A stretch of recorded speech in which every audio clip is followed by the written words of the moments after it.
హల్లెలూయా. దేవనామ స్తోత్రాలు. మీ అందరికీ నా వందనాలు. దేవుడు ఉచితమైన కృపను బట్టి ఈ దినం కూడా ప్రేమించి ఆస్వాదించి ఆయన సన్నిధిలో నిలబెట్టిన దేవనామాన స్తోత్రాలు చెల్లిద్దాం. హల్లెలూయా. మరి దేవుని కృపను బట్టి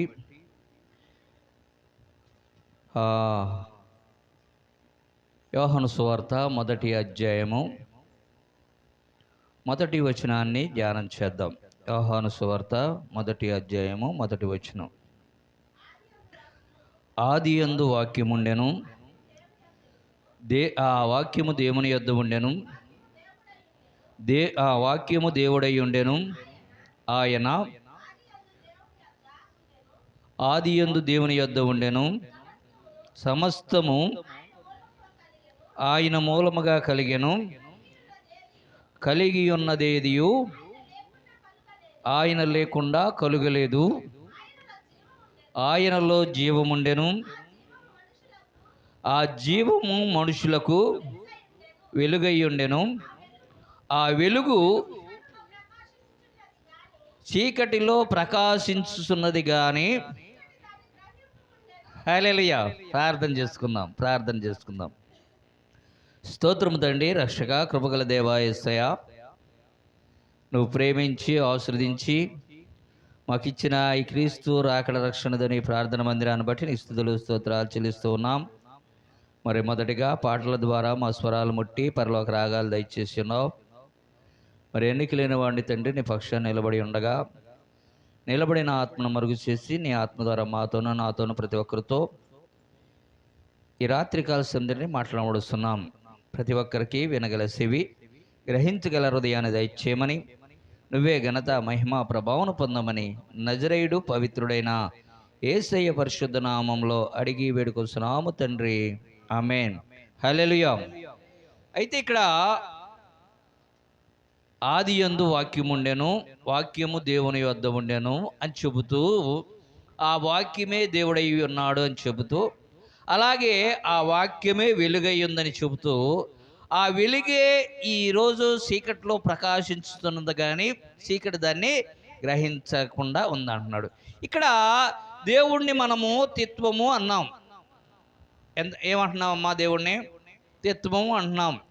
ఈ తిత్వాన్ని గనక మనం గమనించినట్లయితే, దేవుడి కంటే ముందు మనం ఈ లోకములో ఉన్న వాటిని మనం పరిశీలన చేయాలి. తిత్వం అంటే 3 అనేది చాలా ప్రాముఖ్యంగా ఉన్నది.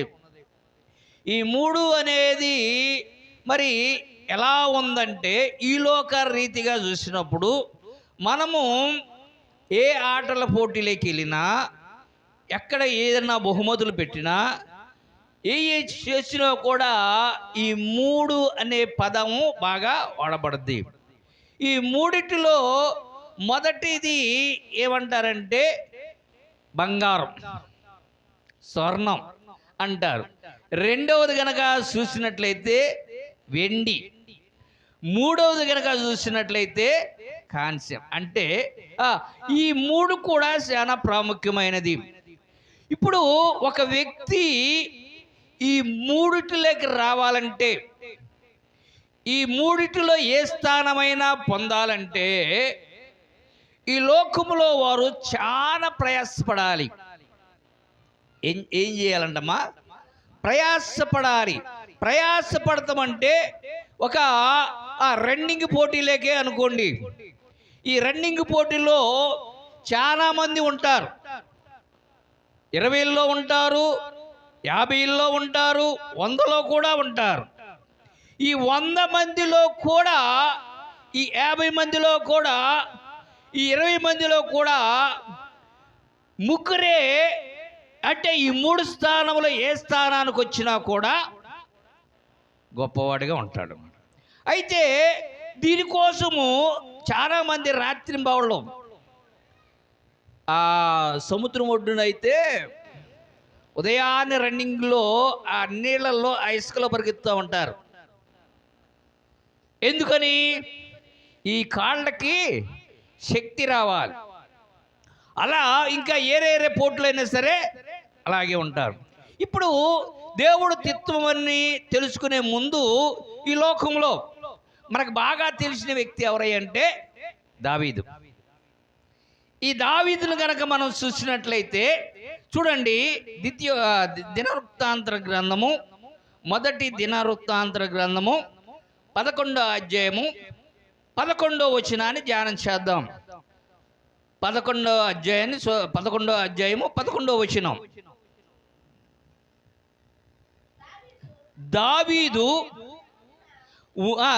దావీదు వద్ద నుండిన పరాక్రమశాలుల పట్టికలోని వారు 30 మంది. హల్లెలూయా. ఇప్పుడు దావీదుకి మంచి పరాక్రమశాలులు ఉన్నారు. వారు చాలా ఆరితేరిన వారు, గొప్పగా దేవుడు అంటే ఈ 30 మంది కూడా ఎవరి దృష్టిలో పడిన వాళ్ళంట? దావీదు దృష్టిలో పడ్డారు. దావీదు కింద చాలా మంది సేనాధిపతులు ఉంటారు, చాలా మంది యుద్ధ వీరులు ఉంటారు.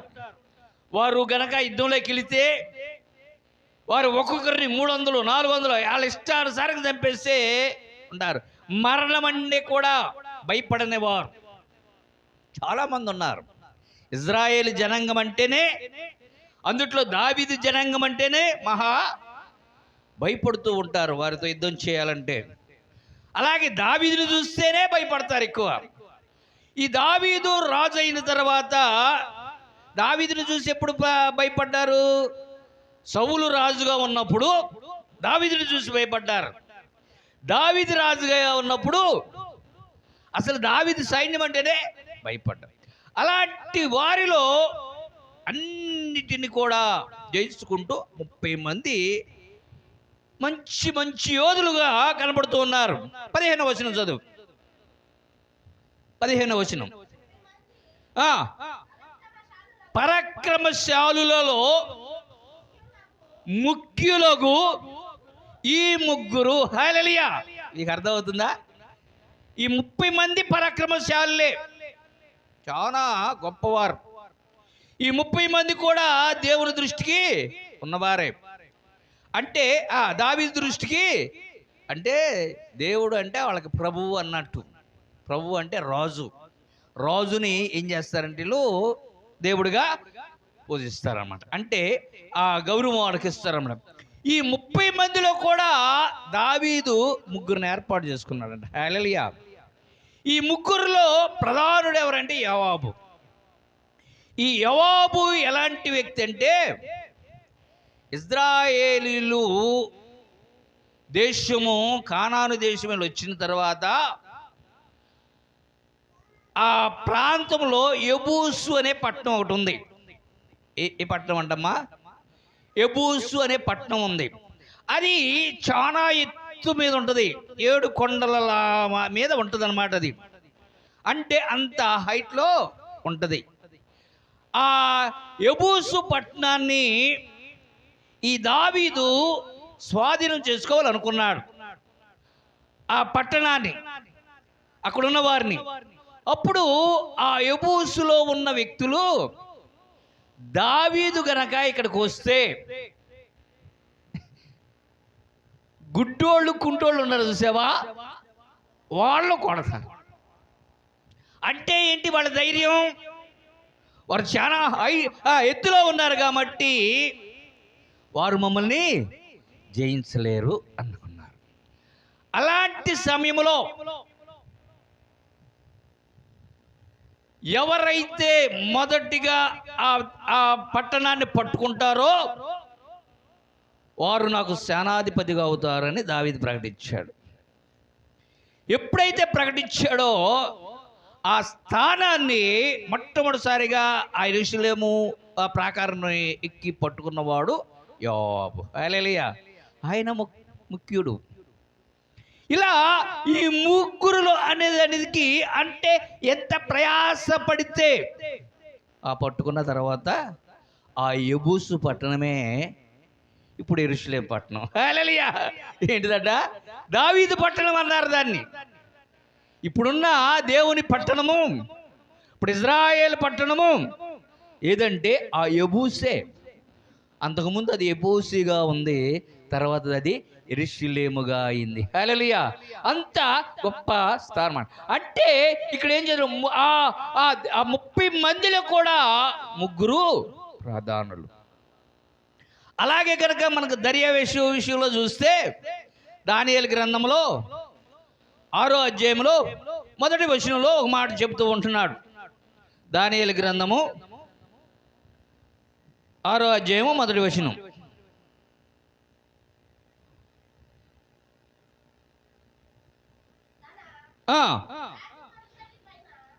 తన రాజ్యమంతటి పైన అధిపతులుగా ఉండుటకు 120 మంది అధిపతులను నియమించుటకు దర్యావేషుకు ఇష్టమాయను. హల్లెలూయా. ఎంతమందిని అంటమ్మా? 120 మందిని అధికారులుగా పెట్టాడు. ఈ 120 మంది కూడా మంచి జ్ఞానవంతులు, ఆ దేశానికి ఉపయోగపడేవారు, అంత గొప్పవారు. వారిపైన ముగ్గురిని ప్రధానులుగా నియమించెను. ఆ ముగ్గురులో దానియేలు ముఖ్యుడు. హల్లెలూయా. ఎందుకంటే 120 మందిలో ఎంతమందిని ఏర్పాటు చేసుకున్నారంట? ముగ్గురిని. ఈ ముగ్గురులో కూడా దానియేలు ముఖ్యుడుగా ఉన్నాడు. ఎందుకు మీకు ఈ మాట చూస్తున్నానంటే, ఈ 3 అనే సంఖ్య చాలా ప్రాముఖ్యమైనది. అలాగే మనం యేసు ప్రభుని చూసుకున్నా కూడా, యేసు ప్రభుని కనుక చూస్తే, యేసు ప్రభుకి ఎంతమంది శిష్యులు? 7గురా? 70 మంది. హల్లెలూయా. ఆయన ముఖ్యమైన వాళ్ళు 12 మంది. ఎంతమంది అంట? 12 మంది యేసు ప్రభుకి ముఖ్యులు. ఈ 12 మంది కూడా దేవుని శిశువులు అనబడ్డారు. ఇతరులనే యేసు ప్రభు ఒక 70 మందిని మనకి కనపడతారు, లోకాసు వార్తలో వాళ్ళు కనపడతారు. అయితే వారందరూ కూడా ఈ లోక సంబంధమైన వాటి గురించి ఆలోచించారు. ఆ దేవుని వాక్యము ఈయన చెబుతుంటే వాళ్ళకి అర్థం కాల. అలాంటి సమయంలో, ఎందుకంటే యేసు ప్రభు కొండ మీద ప్రసంగం చేస్తూ ఉన్నప్పుడు, ఆయన ఆహారం లేనప్పుడు ఒక పిల్లవాడి దగ్గర 5 రొట్టెలు 2 చేపలని 5,000 మందికి పంచిపెట్టాడు. ఈ పంచిపెట్టినప్పుడు ఈ 70 మంది శిశువులు లేరు, వీళ్ళు సువార్తకి వెళ్ళిపోయారు. ఆ తిన్న తర్వాత మొత్తము ఆ ముక్కలన్నీ కూడా ఏరితే 12 గంపలు అయినాయంట. హల్లెలూయా. అర్థమవుతుందా? ఈ 12 గంపలు అయితే, ఇప్పుడు ఈ 12 గంపలు ఎవరు తీసుకెళ్లారు? ఎంతమంది ఉన్నారు అక్కడ? 12 మంది 12 గంపలు తీసుకెళ్ళిపోయారు. ఈ 70 మంది తిరిగి వచ్చారు.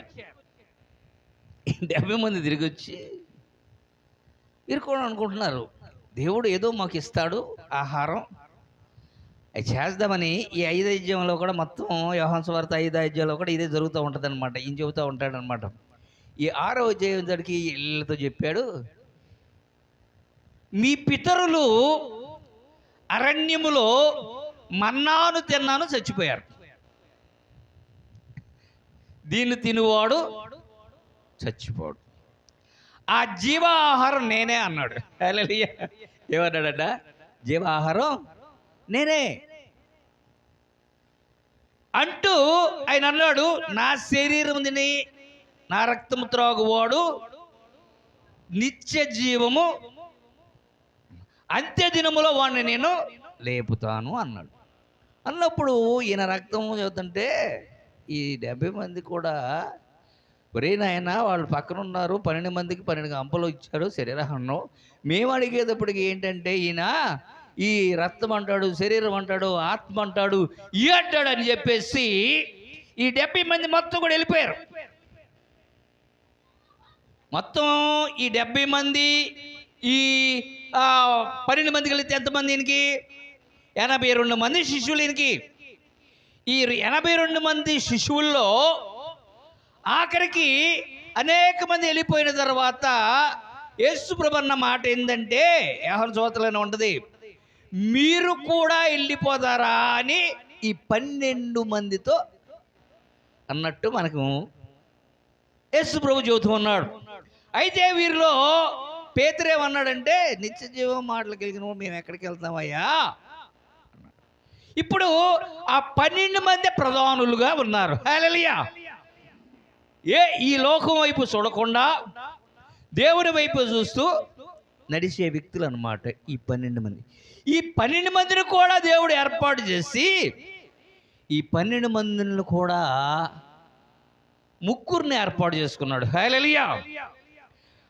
ఆ ముగ్గురు ఎవరయ్య అంటే పేతురు, యాకోబు, యోహాను.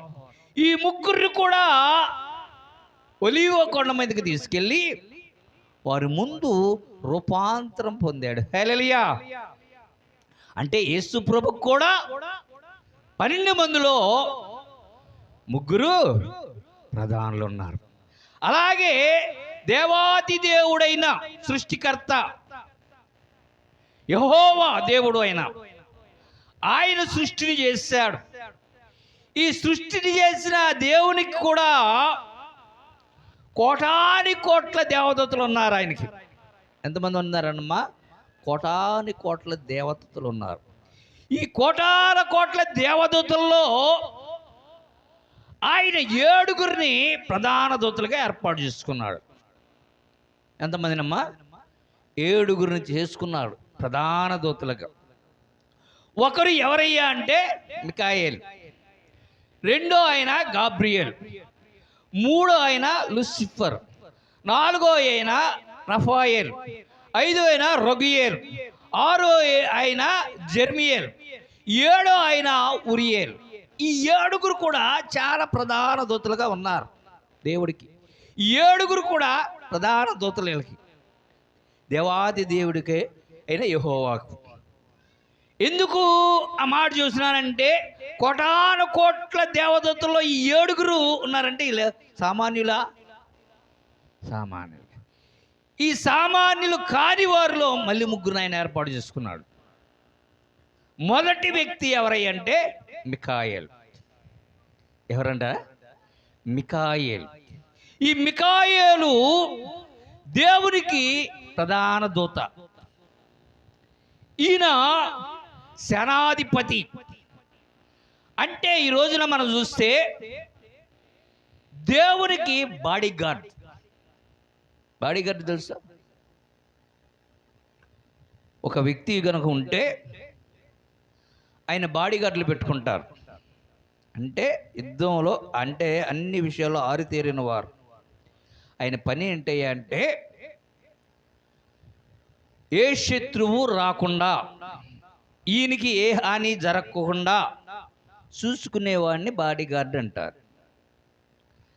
అలాగే ఏ వ్యతిరేకము రాకుండా, దేవుడి మీద ఏది కూడా విరోధం రాకుండా, ఏ సమస్య రాకుండా వస్తే దాన్ని పరిష్కారం చేస్తారు ఆయన ఉండే వ్యక్తి. అందుకని ఈయన ప్రధాన దూత మికాయేలు అన్నారు. ఇక రెండో వ్యక్తి కనుక చూస్తే గాబ్రియల్. ఈ గాబ్రియల్ చరిత్ర కూడా ఇప్పుడు మికాయేలు చరిత్ర అందుకనే మనకి యోధా గ్రంథంలో కనపడుద్ది ఆయన చరిత్ర. ఆయన ఒకసారి దేవుడు అనుకున్నాడు, నా ఇల్లంతట్లో నమ్మకస్తుడు ఎవరయ్యా అంటే మోషే. ఈ మోషేని రేపు రాబోయే ఉగ్రతలో, అంటే రేపు 3వ ప్రపంచ యుద్ధం రాకముందు క్రైస్తవ బిడ్డల్ని హింసిస్తారు. ఎందుకంటే ముద్ర అనేది ఒకటి వస్తుంది. ఈ ముద్ర అంటే మన ఆధార్ కార్డే, ఏరేది కాదు. ఇప్పుడేమో ఆధార్ కార్డు మన ఇంట్లోనూ, మన బీరువాల్లోనూ, మన జేబుల్లోనూ ఉంటున్నాయి. అవి ఎక్కడ పడితే అక్కడ మీరు మర్చిపోతున్నారు. ఏం చేస్తున్నామంట? పోగొట్టుకుంటున్నాం, వాటి గురించి ఎత్తుక్కుంటున్నాం. అందుకని కాదరు అబ్బాయి మీది ముందు నుదుటి మీద వేస్తాను అంటారు. ఒక షిప్ తీసుకొచ్చి ఆల్రెడీ రెడీ అయిపోయింది, ఇక్కడ వేస్తారు. వేస్తే క్రైస్తవుడు అనేవాడు ఏం చేస్తాడంటే, ఒక నమ్మకం ఉంది ఈ క్రైస్తవుడికి, ఇది దేవుడు ముద్ర, దేవుడికి తప్పితే ఎవరికీ లేదు. ఎందుకంటే ఇది బొట్టు అంటారు. ఇక్కడ పెట్టుకునేది ఏంటిదంట? బొట్టు. స్త్రీలకు బొట్టు అంటారు. బొట్టు దేనికి గుర్తు అంటే భర్తకు గుర్తు. దేనికి గుర్తంట?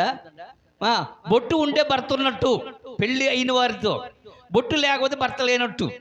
అందుకనే ఎప్పుడు నా ప్రభు అయిన యేసు వరుడుగా ఉన్నాడు, నన్ను ప్రదానం చేయబడ్డాడు, రేపు ఆయన వచ్చి ఆయన రక్తాన్ని మనకి ఇస్తాడు. దేవుడు ముద్ర ఇక్కడ పడద్దని ఎవరు కూడా క్రైస్తవుడు అంటే ముద్ర అంటే బొట్టు పెట్టుకోరు. అప్పుడు వారు పెట్టుకోరు కాబట్టి వారి కుడి చేతి మీద వేస్తారంట. హల్లెలూయా. ఏంటంట? కుడి చేతి మీద వేస్తారనమాట. ఎందుకంటే అలాంటి సమయంలో వీరు కుడి చేతి మీద కూడా వేసుకోరు. ఇటు నుదుటి మీద ఉండదు, ఇటు కుడి చేతి మీద ఉండదు. వారిని హింసిస్తారనమాట వీరు దేవుని బిడ్డలని. అప్పుడు వాళ్ళని రక్షిస్తానికి ఇద్దరు సాక్షులు వస్తారు. హల్లెలూయా. ఎంతమంది వస్తారంట? ఈ ఇద్దరిలో దేవుడు ఏమనుకుంటున్నాడంటే ఒక ఆయనేమో ఏలియా ప్రవర్త ఉన్నాడు, ఇంకో ఆయనేమో మోషేని తీసుకెళ్ళాలని ఆయన ప్లాన్. అయితే మోషే ఏం చేశాడంటే తప్పు చేసేసాడు, దేవుడి మాటనే ధిక్కరించేశాడు. ఆయన మరణమైపోయాడు. కానీ ఆయన మరణమైనను దేవుని ఆశ మాత్రం సావల. మోషే అంటే అంత నమ్మకం అన్నమాట దేవుడికి. అందుకని సరే, ఎట్టయితే ఏమైంది, ఆ మోషే శరీరాన్ని తీసుకుని రా, ఎందుకంటే రేపు వచ్చేది శరీరంతో వచ్చేవాళ్ళే. ఇప్పుడు ఆయన శరీరము ఏందంట? చనిపోయింది, ఆత్మ వెళ్ళింది కానీ శరీరం లేదు. ఇప్పుడు చచ్చిపోయినోడికి లేదు, శరీరం వెళ్దాం, శరీరం ఇక్కడే ఉంటుంది, ఆత్మే వెళ్తుంది. అందుకని ఆ శరీరాన్ని తీసుకురా అన్నాడంట. తీసుకురా అంటే అప్పుడు వెళ్ళాడు ఈ మికాయేలు. అదే మనకి కనపడుతూ ఉంటుంది. ఎక్కడ? యోధా పత్రికలో 9వ వచనంలో కనపడుతుంది ఈ విషయం. ఒకసారి చదువమ్మా మాట. యోధా పత్రికలో 9వ వచనం, ఒకటే అధ్యాయం ఉంటుంది. ప్రకటన గ్రంథం పక్కనే ఉంటుంది. ప్రకటన గ్రంథం ప్రక్కనే ఉంటుంది, చూడండి. యోధా పత్రిక తర్వాతే ప్రకటన గ్రంథం ఉంటుంది అనమాట. 9వ వచనం చదువు. అయితే ప్రధాన దూత అయిన మికాయేలు అపవాదితో వాదించుచు మోషే యొక్క శరీరమును గురించి తర్కించుతున్నప్పుడు దూషించి తెగింపక ప్రభు గద్దించునని చెప్పేసి అన్నాడు. ఎందుకంటే ఇక్కడ ఎవరంటే ఈయన మికాయేలు అని ఆయన ఎవరు? ప్రధాన దూత. హల్లెలూయా. అది అవసరం లేదు ఇక్కడ. ఎందుకంటే నీకు మికాయేలు ప్రధాన దూత అని చెప్పడానికే. అపవాది అంటే ఇప్పుడు అంత అపవాది కావాలి అబ్బాయి అప్పటికి. అందుకనే ప్రధాన దూత ఎవరంటే మికాయేలు. రెండో ఆయన అయితే మనకు టైం అయిపోద్ది కంటే పేరు గాబ్రియల్ సంగతి మనకు తెలుసు. మరియమ్మ దగ్గరికి వచ్చి ఆయనే ప్రకటించాడు, పేరుతో సహా మనకి చెప్పేశాడు. అందుకని ఈయనేమో బాడీ గార్డు, ఈయనేమో వార్తాహరుడు. ఒక విషయాన్ని వెళ్ళి చెప్పి రమ్మంటే చెప్పి వచ్చే వ్యక్తి ఎవరంట? గాబ్రియల్. ఇక మూడో దూతను కనుక మనం చూసినట్లయితే లూసిఫర్. ఆయన ఎలాంటి వ్యక్తి అంటే మనకి చూడండి, యెహెజ్కేలు గ్రంథంలో 28వ అధ్యాయంలో 9వ వచనాన్ని కనుక మనం గమనించినట్లయితే,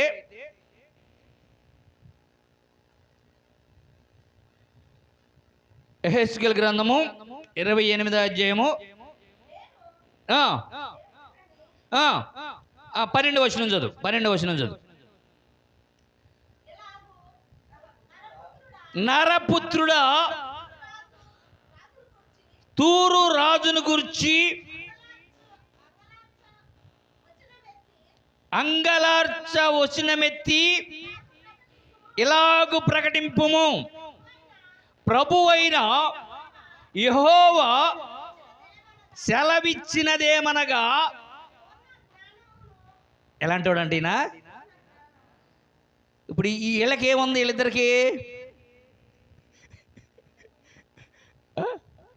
వీళ్ళిద్దరికి ఏముంది? మొదట ఆయనకి మంచి శక్తి కలిగిన వాడు, అదంతే. ఆయనకి ఏముంది? మంచి కృప కలిగిన వాడు, వార్తాహరుడు. ఆ పేర్లకే ఉన్నాయి మంచి అర్థాలు. మికాయేలు అనేది దేవునితో సమం ఎవరు? మికాయేలు దేవునితో సమం ఎవరు? ఆయనకంటే ఎక్కువ ఎవరన్నాడు? గాబ్రియేల్ అనగా ప్రియమైన కుమారుడు, దేవుడు ప్రియమైన కుమారుడు గాబ్రియేల్. ఈయన లూసిఫరు మంచి జ్ఞానవంతుడు.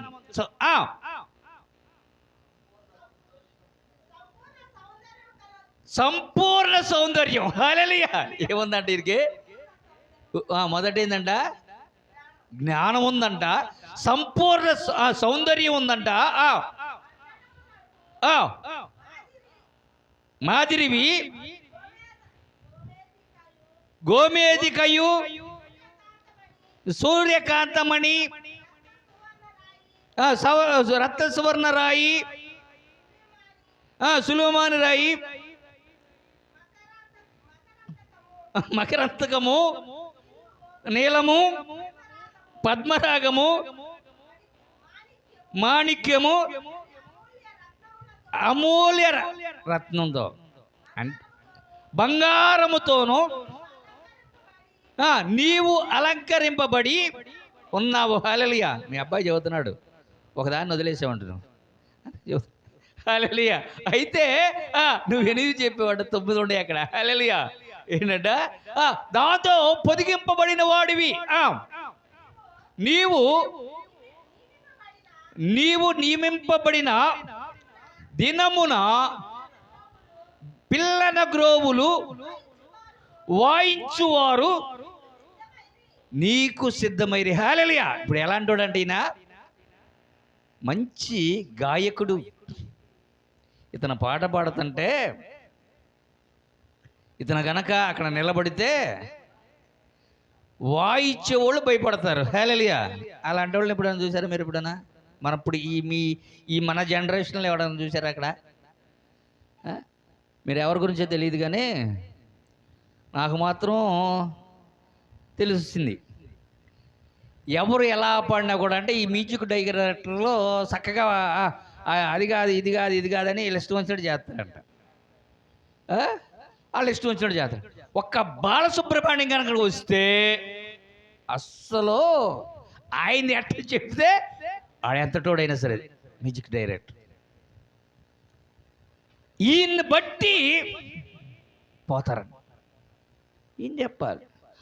అలాంటి వ్యక్తి అసలు లూసిఫర్ అనేవాడు. మంచి అక్కడ నిలబడితే అది దేవుడి పాట కానీ, దెయ్యం పాట కానీ, లేదంటే ప్రేమలో పడిన పాట కానీ, ఇంకే ఏ రకమైన పాట అయినా తీసుకురా, అక్కడ దానికి తగ్గట్టుగా అతను పాడతాడు. అది వింటానికి కూడా ఎలా ఉంటుందంట? వినసంపుగా. ఇది ఇట్లా పాడాడంటే అదే ఈ వచనం అంటానికి అవకాశము ఆయన బిరుదులు కూడా ఉన్నాయి. ఈయన కంటే ఇప్పుడు మనకు తెలిసిన ఈ బాలసుబ్రహ్మణ్యం కంటే ముందున్నవాడు. ఇప్పుడు ఇలా సమాజంలో ఎలా ఉందో ఆ రోజులు అలా ఉండేవాడు అంట. ఆ లూసిఫర్ కనుక వస్తున్నాడంటే, ఆయన పాట పాడడానికి ఇట్లా మౌత్ తీసుకున్నాడంటే, ఈ వాయిద్యాలు వాయించేవాళ్ళు కూడా అటెన్షన్లో ఉంటారంట. హల్లెలూయా. అంత గాయకుడు. అలాంటి గొప్పవాడైన దేవునికి అంత గొప్పవాడు. అందుకనే అన్ని రత్నాలతో పొదిగించబడ్డాడు. ఇప్పుడు ముందు మనకు చెప్పిన మికాయేల్ దగ్గర కానీ, గాబ్రియేల్ దగ్గర కానీ, ఈ పదాలు వాడలా దేవుడు, వదల్లా. మరి ఆయనకి వీళ్ళకి ఎన్ని బహుమతులు ఇచ్చాడో, ఏమేమి వేసాడో ఒంటి మీద తెలియదు, కానీ వీడికి మాత్రం అన్నీ వేసాడంట. హల్లెలూయా. ఇది కానీ మాత్రం అన్నీ ఉన్నాయంట. చదువు.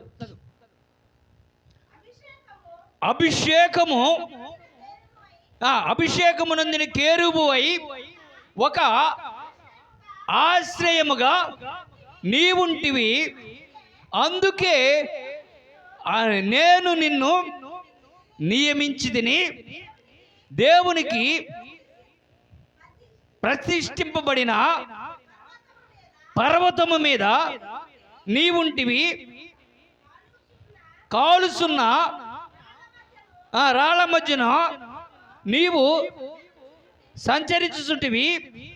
నీవు నియమింపబడిన దినము మొదలుకొని పాపము కనపడు వరకు నీవు హల్లెలూయా. ఎలాంటి అంటాడు? యథార్థవంతుడు. ఈయన మూడో దూత యథార్థవంతుడు అన్నమాట. అంత నమ్మకమైన వాడు. ఈ ముగ్గురు కూడా దేవునిలో ఎలాంటి వారంట? ప్రధానులు.